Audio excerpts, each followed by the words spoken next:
Bonjour à tous, ici Thierry. Aujourd'hui, 25 janvier 2025, il est 11 heures du matin à Paris et vous êtes sur Gilles Simit pour écouter l'exposé de Gérard sur la structure d'Ichinen Sanzen, suite numéro 11. Gilles est aux commandes. Alors Gérard, à toi, nous t'écoutons. Comme nous l'avons vu au chapitre précédent, dans son traité qui ouvre les yeux, Nichiren Daishonin indique: la doctrine d'une pensée 3000 commence par la présence mutuelle des 10 mondes. Cette dernière, quant à elle, commence par l'exposé des 10 ainsi du chapitre Les moyens du Sutra du Lotus. Or, dans le traité sur le Honzon de la contemplation de l'esprit, il précise en substance: les domaines et les ainsi parviennent au même résultat. La différence vient de leur comptage. La théorie de la présence mutuelle des 10 mondes conduit à un total de 100 mondes. En multipliant ces 100 mondes par les 3 domaines, nous obtenons 300 domaines. Si nous multiplions ce résultat par les 10 ainsi, nous parvenons à un total de 3000 ainsi. D'un autre point de vue, si l'on commence par multiplier les 100 mondes par les 10 ainsi, cela produit 1000 ainsi. En appliquant ensuite cette valeur aux 3 domaines, nous arrivons également au total de 3000 domaines. Voyons à présent un aperçu des 10 ainsi. Les 10 ainsi exposent les 10 caractéristiques des phénomènes et des êtres sensitifs et, comme nous le verrons ici, des êtres non sensitifs. Premièrement, ainsi est l'aspect, Nyoze-so. C'est la forme, l'aspect et l'apparence, la vision extérieure des phénomènes. Dans son traité intitulé Principe d'une pensée 3000, Nichiren Daishonin explique que l'aspect est ce qui se voit de l'extérieur et, dans la relation forme-esprit, ne relève que de la forme. Deuxièmement, ainsi est la nature, Nyoze-sho. Dans le même traité, utilisant des citations des 3 œuvres majeures des Zii sur le Sutra du Lotus, Nichiren Daishonin explique que la nature relève uniquement de l'esprit et ne change pas d'elle-même d'une vie à l'autre. Troisièmement, ainsi est la substance, Nyoze-tai. La substance relève à la fois du corps et de l'esprit. Quatrièmement, ainsi est l'énergie, Nyoze-riki. L'énergie relève à la fois du corps et de l'esprit. Elle représente les capacités latentes. Cinquièmement, ainsi est la production, Nyoze-sa. La production relève également à la fois du corps et de l'esprit. C'est la mise en action des capacités latentes. Sixièmement, ainsi est la cause, Nyoze-in. La cause relève uniquement de l'esprit. Elle est ce qui provoque un effet. Elle est également connue sous le nom d'action karmique. Septièmement, ainsi est la condition, Nyoze-en. Citant le grand arrêt et contemplation de Zii, Nichiren Daishonin indique: la condition ou relation aide l'action karmique à produire son effet. Huitièmement, ainsi est l'effet, Nyoze-ka. L'effet désigne ce qui est acquis. Neuvièmement, ainsi est la rétribution, Nyoze-ho. La rétribution est ce qui résulte de la cause. Dixièmement, ainsi est leur égalité totale de l'origine à la fin, Nyoze-hon maku kyoto. L'origine est l'aspect, la fin est la rétribution. Les 10 ainsi sont dans l'égalité totale du début à la fin, dans la mesure où tous les dharmas, qu'ils soient tangibles ou intangibles, sensitifs ou non sensitifs, de leur aspect à leur rétribution, sont identiques en termes de vacuité, différents en termes de conditionnalité, et les deux à la fois, tout en n'étant ni l'un ni l'autre en termes de médianité. La combinaison de la présence mutuelle des 10 mondes et des 10 ainsi aboutit au principe des 100 mondes 1000 ainsi.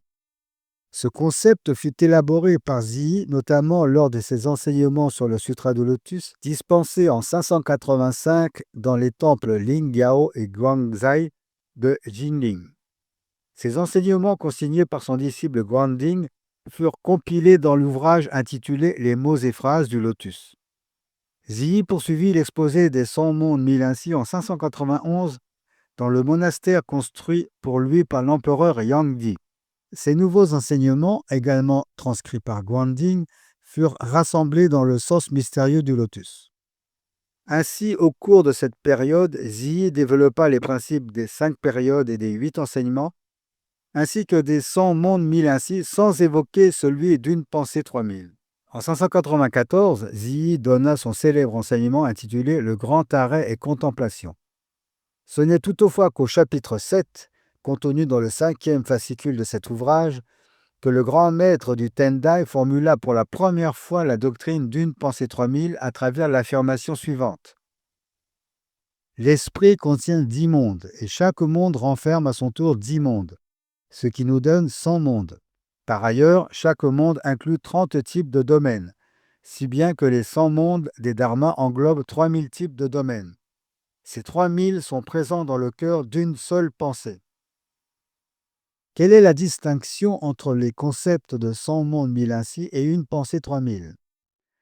Nichiren Daishonin apporte une réponse à cette question dans le traité sur le Honzon de la contemplation de l'esprit en ces termes. Question. Quelle est la différence entre 100 mondes milinsi et une pensée 3000 ? Réponse. Les 100 mondes milinsi se limitent au monde des êtres sensitifs, tandis qu'une pensée 3000 englobe à la fois le monde des êtres sensitifs et celui des êtres non sensitifs. Question empreinte de doute. Si les 10 ainsi s'étendent au domaine des êtres non sensitifs, cela implique-t-il que les végétaux possèdent un esprit et peuvent, comme les êtres sensitifs, accéder à la bouddhaïté ? Réponse. Cela est difficile à croire et difficile à comprendre. Nichiren Daishonin poursuit son explication de la manière suivante, toujours dans le traité sur le Honzon de la contemplation de l'esprit. Le courant du Tendai met en lumière deux aspects qualifiés de difficiles à croire et difficiles à comprendre. Le premier est lié à la porte des enseignements, c'est-à-dire l'étude doctrinale, tandis que le second relève de la porte de la contemplation, autrement dit la pratique méditative. La difficulté dans le domaine de l'étude doctrinale réside dans une contradiction apparente au sein des enseignements du Bouddha Shakyamuni. D'une part, il est affirmé que les êtres des deux véhicules, les auditeurs et Bouddha pour soi, ainsi que les Ichantika, individus réputés incapables d'atteindre l'illumination en raison de leurs désirs insatiables, ne peuvent jamais atteindre la bouddhaïté. De plus, il est enseigné que Shakyamuni atteignit pour la première fois l'éveil dans cette vie présente. Cependant, dans les doctrines du Sutra du Lotus, tant dans sa partie éphémère que dans sa partie originelle, ces deux affirmations sont réfutées. Cette opposition entre les déclarations semblables à l'eau et le feu soulève la question suivante. Comment un Bouddha peut-il exprimer des enseignements aussi contradictoires ? Voilà le point considéré comme difficile à croire et difficile à comprendre dans le cadre des doctrines enseignées. Dans le domaine de la contemplation, la difficulté à croire et à comprendre se concentre sur les principes des 100 mondes milinsi, ainsi que sur celui d'une pensée 3000. Ces principes postulent que même les entités non sensitives, telles que les plantes et les objets inanimés, possèdent les 10 ainsi et sont soumises aux lois de la forme et de l'esprit. Ce raisonnement justifie la vénération des images peintes et sculptées, admises tant par les écrits bouddhiques que par les textes non bouddhiques, mais théorisées de manière explicite par l'école Tendai. Si ces images ne contenaient pas en elles-mêmes les causes et les effets de la bouddhaïté, dans leur aspect matériel et spirituel, elles ne pourraient servir d'objet de vénération. Question empreinte de doute. Sur quel texte vous appuyez-vous pour affirmer qu'une plante, un arbre ou un territoire manifeste les causes, les effets et les 10 ainsi ? Réponse. Dans le 5e fascicule du Grand Arrêt et Contemplation, il est écrit « Le domaine du territoire détient également les 10 ainsi. Ainsi, un territoire mauvais possède un aspect, une nature, une substance, une énergie, etc. » Dans le 6e fascicule des plaquettes explicatives du sens mystérieux du lotus, on trouve l'explication suivante. L'aspect réside uniquement dans la forme, la nature uniquement dans l'esprit. La substance, l'énergie, la production et la condition combinent la forme et l'esprit. La cause et l'effet appartiennent exclusivement à l'esprit, tandis que la rétribution relève uniquement de la forme. Enfin, dans le traité sur la lame d'or de Miaolo, il est déclaré « Une plante, un arbre, un caillou ou un grain de poussière, tous possèdent la nature du Bouddha et sont dotés des causes et des effets ainsi que de la sagesse percevant cette nature de Bouddha et de la pratique nécessaire pour l'acquérir.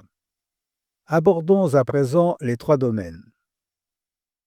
Les 10 ainsi mettent en évidence l'égalité entre les 10 mondes, que ce soit sous l'angle de la vacuité, de la conditionnalité ou de la voie médiane.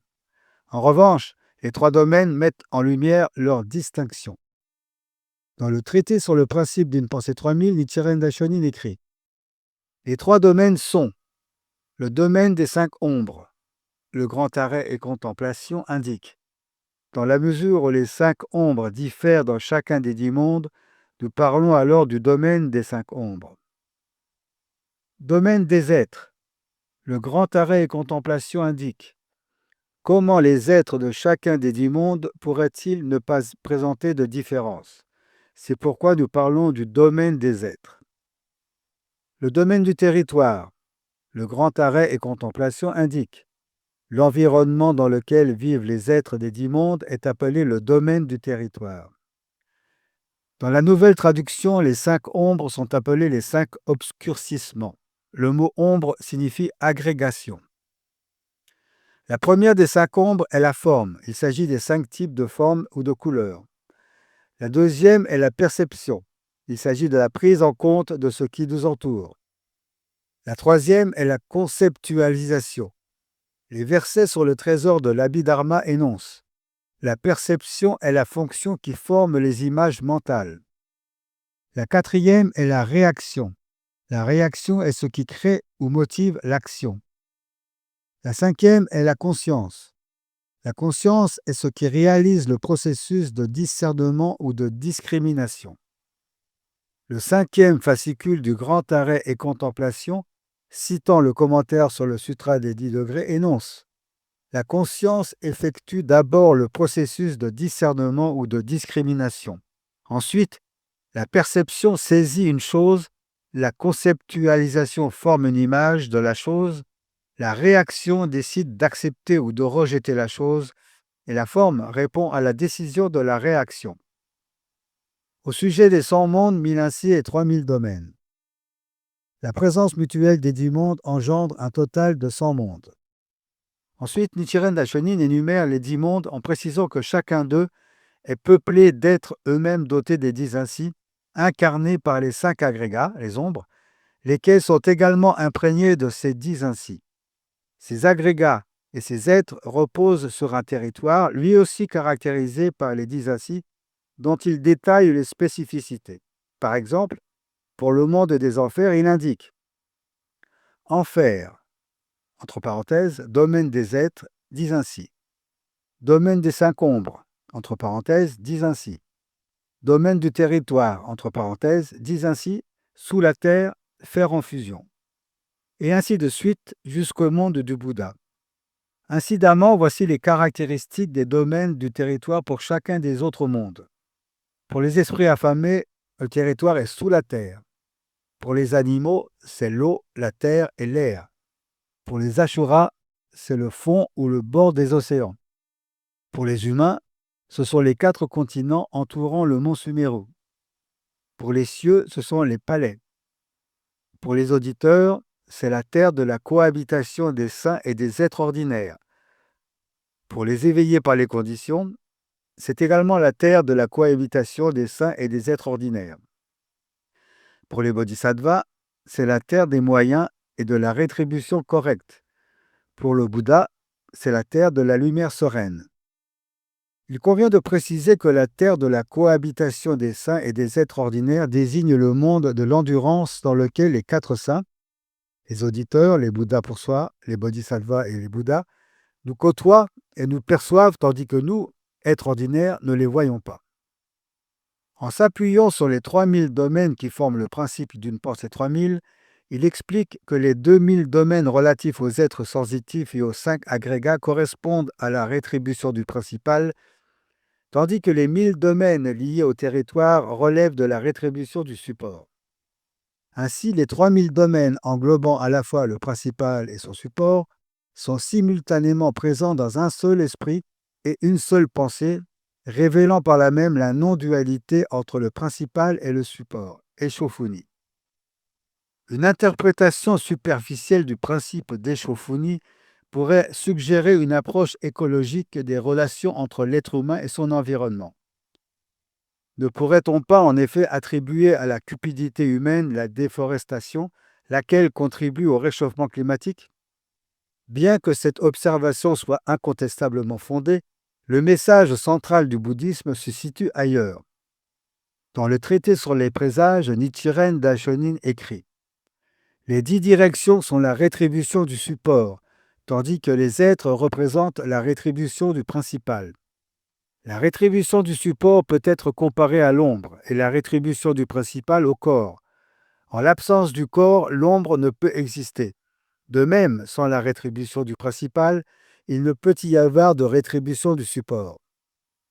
Dans la perspective écologique des relations entre l'homme et la nature, cette dernière est perçue comme une entité indépendante de l'être humain, ayant existé avant lui et destinée à perdurer après lui. En revanche, selon la vision bouddhique, tout, y compris ce qui semble extérieur à nous, est contenu dans le cœur d'une pensée et n'existe ni sans nous ni en dehors de nous. C'est pourquoi dans le traité Devenir Bouddha en cette vie, Nichiren Daishonin écrit: si l'esprit des êtres est avili, la terre également est souillée. Si leur esprit est pur, la terre demeure inaltérée. Bien que l'on parle de terre pure ou de terre impure, la terre, elle, ne connaît pas pareille distinction. Tout dépend du bien ou du mal qui habite notre esprit.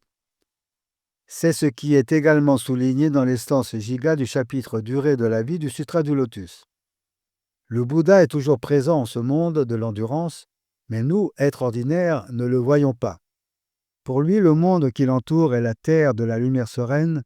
Pour nous, c'est la terre souillée de la fin du Dharma. Dans le traité Principe d'une pensée 3000, Nichiren Daishonin termine sa démonstration par cette phrase qu'il convient de méditer profondément. Le 5e volume du Grand Arrêt et Contemplation stipule ce qui suit.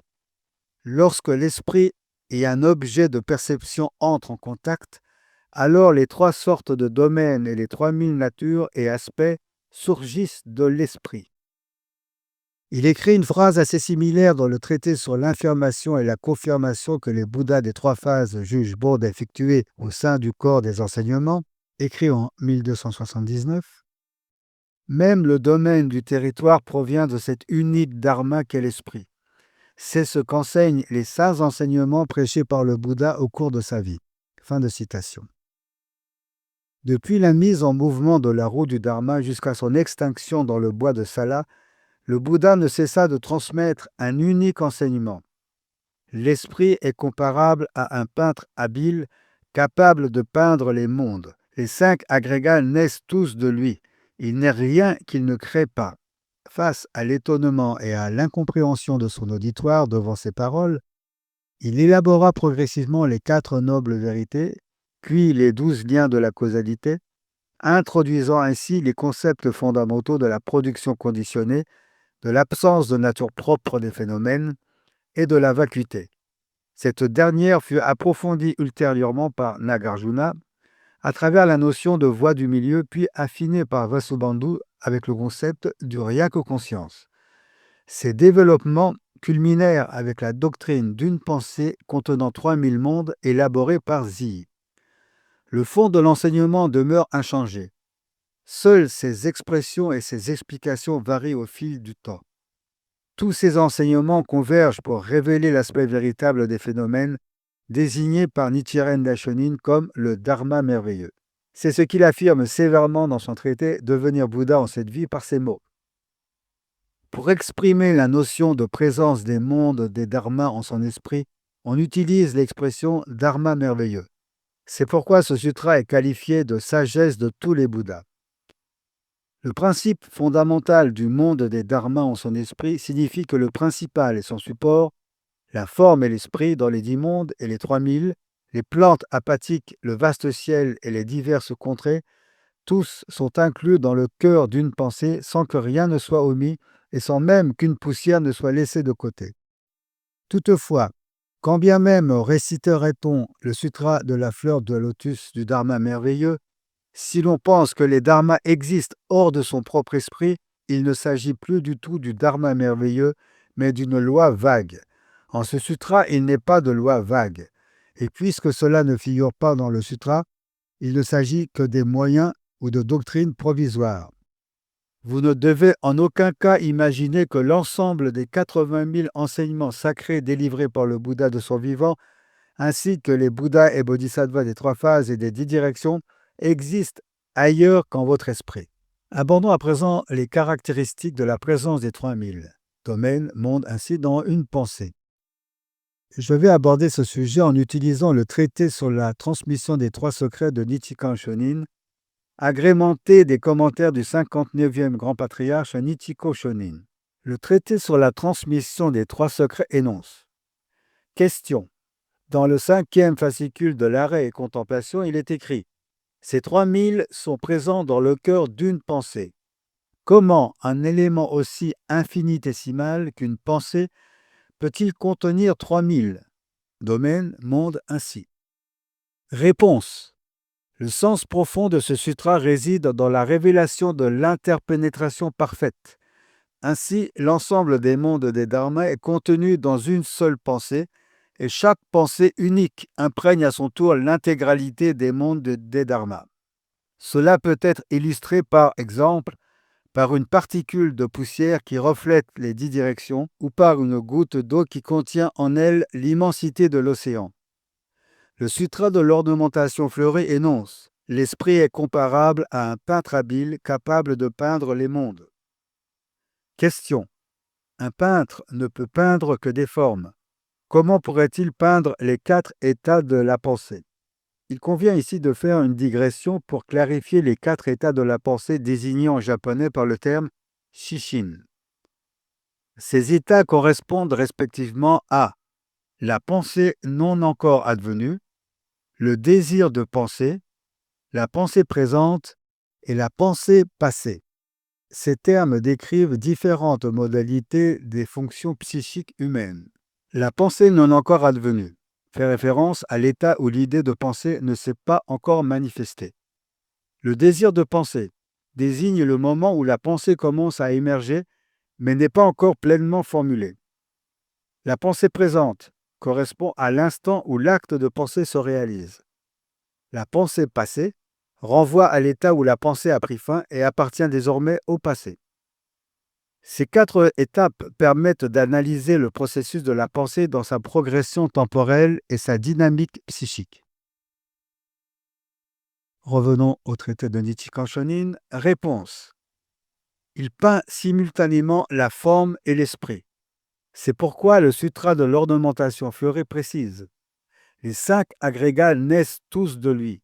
Il n'est rien qu'il ne crée pas. » Précisons encore que peindre simultanément la forme et l'esprit consiste à utiliser des couleurs telles que le rouge et le bleu pour illustrer non seulement la structure et l'apparence physique, incluant les os et le corps, mais également les dimensions intérieures telles que les 4 états de la pensée et les 7 émotions. Ces émotions traditionnellement identifiées sont la joie, la colère, la tristesse, le plaisir, l'amour, la méchanceté et le désir. Nichikan Shonin poursuit. C'est pourquoi, toujours dans le 5e fascicule de l'arrêt et contemplation, il est écrit, en substance, « Une bonne peinture ne vaut que par l'image qu'elle représente. Le génie de l'art de la forme et de l'esprit se réfère à la technique de peinture des formes, des objets et des émotions du cœur. Comme ces créations semblent vivantes, les portraits de belles femmes sont aimés tandis que les peintures de fantômes inspirent la peur. En particulier, les œuvres renommées peuvent même donner vie à des fables telles que des moineaux quittant leur perchoir sur un arbre et des chevaux attachés à l'embrouté de l'herbe. Qui se réjouirait en voyant Zongkui? Qui se mettra en colère en apercevant Budai? C'est pourquoi, sachez-le, il peint avec talent les facteurs mentaux. Précisons que Zongkui est un nom emprunté aux esprits démoniaques portés par des personnes telles que Li Zongkui pendant la dynastie des Han postérieure, Qiao Zongkui et Yang Zongkui pendant la dynastie des Sui et Zhang Zongkui pendant la dynastie des Tang. L'empereur Ming a rêvé de contrôler les grands et petits démons et a fait peindre cela par Wu Daozi. Ensuite, Il en a fait des estampes qu'il a offertes à ses sujets représentant Zhongqi en colère, les cheveux hérissés, défiant les cieux, brandissant une épée et réprimandant les démons. C'est une figure vraiment redoutable. Quant à Budai, il s'agit d'un moine chinois emblématique qui se distingue par son visage souriant, orné de joues pleines, de sourcils arqués et de grandes oreilles, ainsi que par son ventre proéminent. Il est souvent représenté portant un large sac sur l'épaule, incarnant une figure bienveillante et joviale, digne d'être chérie et respectée même par les enfants. Nichikan Shonin poursuit. Dans un miroir de 2 ou 3 pouces apparaissent des paysages de 10 pouces, 100 pouces, ou même des montagnes et des rivières. Et que dire du feu dans les pierres et des fleurs dans les arbres? Qui oserait douter de ces phénomènes? Les traités sur le Honzon de la contemplation de l'esprit énoncent: lorsque nous regardons le visage des autres, nous y voyons parfois de la joie, parfois de la colère, parfois la paix, parfois de la convoitise, parfois de la stupidité, parfois de la flatterie perverse. La colère correspond à l'enfer, la convoitise aux esprits affamés, la stupidité aux animaux, la flatterie perverse aux ashuras, la joie aux cieux et la paix au monde humain. Lorsque vous regardez le monde, vous pouvez observer le caractère impermanent et changeant des choses. Ne serait-ce pas une preuve de l'existence des 2 véhicules dans le monde humain? Même un homme mauvais qui ne montre aucun signe de compassion envers les autres peut encore avoir des sentiments de tendresse envers sa famille, ce qui est une parcelle du monde des bodhisattvas présente dans le monde humain. La raison pour laquelle, dans l'ère finale, des êtres ordinaires aient foi dans le Sutra du Lotus est que le monde du Bouddha est présent dans le monde des humains. Miaolo déclare: l'esprit qui aspire profondément au monde du Bouddha est qualifié de monde du Bouddha. Inversement, accomplir des actes profondément négatifs et graves correspond à ce que l'on nomme l'enfer. Ainsi, croire avec ferveur dans le Sutra de Lotus revient à habiter le monde du Bouddha. Par conséquent, il faut comprendre que nourrir un esprit qui offense gravement le Sutra du Lotus constitue un acte profondément négatif et grave, ce qui est désigné comme appartenant au monde des enfers. C'est pourquoi, sachez-le, il est évident que les 3000 sont présents dans une pensée. Malgré notre foi, notre pratique et notre étude assidue, nous éprouvons des difficultés à saisir pleinement ces concepts et nous nous sentons probablement encore éloignés de ce que l'on perçoit comme la bodhéité et le monde du Bouddha. Nous nous interrogeons alors sur la nature de notre relation avec le Gonzon. Cette réflexion trouve un premier éclairage dans cette phrase extraite du traité sur la contemplation de l'esprit. Question. Qu'est-ce que la contemplation de l'esprit? Réponse. Contempler son esprit et y voir les 10 mondes des dharmas s'appelle la contemplation de l'esprit. Fin de citation. On se rappelle alors que le Gonzon, caractérisé par la présence permanente des 10 mondes à l'origine, est désigné comme le Gonzon de la contemplation de l'esprit, Kanjin no Honzon. À ce sujet, Nichikan Shonin écrit dans son exégèse du traité sur le Honzon: contempler son esprit signifie avoir foi dans le Honzon. Voir les 10 mondes, c'est réciter le Dharma merveilleux.